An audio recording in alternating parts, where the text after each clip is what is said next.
बिस्मिल्लाहिर्रहमानिर्रहीम। अस्सलामु अलैकुम वरहमतुल्लाहि वबरकातुहू।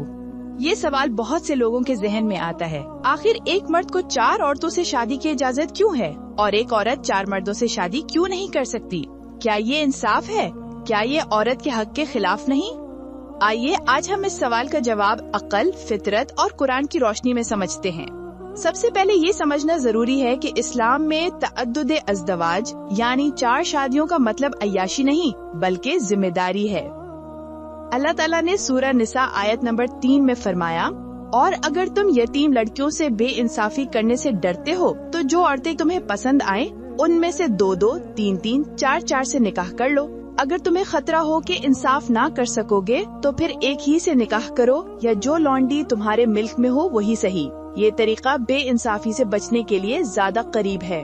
यानी इजाजत जरूर है लेकिन इंसाफ की शर्त के साथ, और इंसाफ की शर्त इतनी सख्त है कि रसूल अल्लाह सल्लल्लाहु अलैहि वसल्लम ने फरमाया, जिसके पास 2 बीवियां हों और इसका झुकाव एक की जानिब हो तो वो बरोज़े क़यामत इस हाल में आएगा कि उसका एक धड़ा झुका हुआ होगा।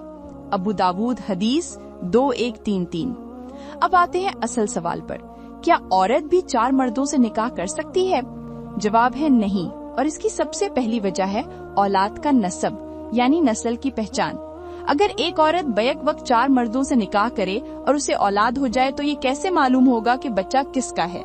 इस्लाम में नसब और विरासत की हिफाजत बहुत अहम है।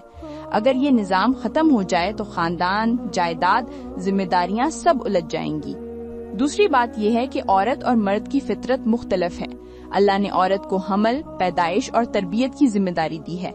एक औरत का जिस्म, जज्बात और वक्त एक ही शौहर के साथ मुकम्मल ताल्लुक के लिए बनाए गए हैं।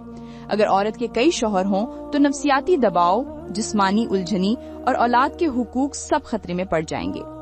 तीसरी बात यह है कि इस्लाम ने मर्द को 4 निकाह की इजाजत समाजी वजूहात से दी। मिसाल के तौर पर जंगों में मर्दों की तादाद कम हो जाती है और कई औरतें बेवा या यतीम बच्चों वाली रह जाती हैं। ऐसे में इस्लाम ने मर्द को इजाजत दी कि वो इन औरतों को इज्जत के साथ अपनी जिंदगी में जगह दे। ये इजाजत औरत के एहतराम के लिए है, ना कि उसके इस्तेहसाल के लिए। और हकीकत यह है कि दुनिया की कोई भी तहजीब, कदीम हो या जदीद, कभी भी एक औरत के कई शौहर के निजाम को कबूल नहीं करती। ये इंसानी फितरत के खिलाफ है। फितरत यही कहती है कि औरत को एक महफूज बावफा रिश्ता दिया जाए जहाँ वो मोहब्बत, इत्मीनान और एतमाद के साथ जिंदगी गुजार सके। इस्लाम ने मर्द को इजाजत दी है कि वो 4 औरतों से शादी करे, लेकिन शर्त ये रखी कि वो इंसाफ करे, खर्च करे, इज्जत दे और जिम्मेदारी निभाए।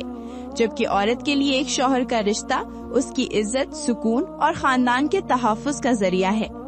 इस्लाम औरत को कमजोर नहीं बल्कि इज्जत देने वाला दीन है। अगर गौर किया जाए तो एक औरत के लिए एक शौहर का निजाम उसकी मोहब्बत, सलामती और इज्जत की जमानत है। याद रखिए कि इस्लाम का हर हुक्म अदल, फितरत और हिकमत पर मबनी है, और जो निजाम अल्लाह ने बनाया है वही इंसान के लिए अमन और सुकून का जरिया है। अल्लाह हमें अपने दीन की हिकमतों को समझने और उन पर अमल करने की तौफीक दे। आमीन सुम्मा आमीन। अस्सलामु अलैकुम वरहमतुल्लाहि वबरकातुहू। फ्लावर।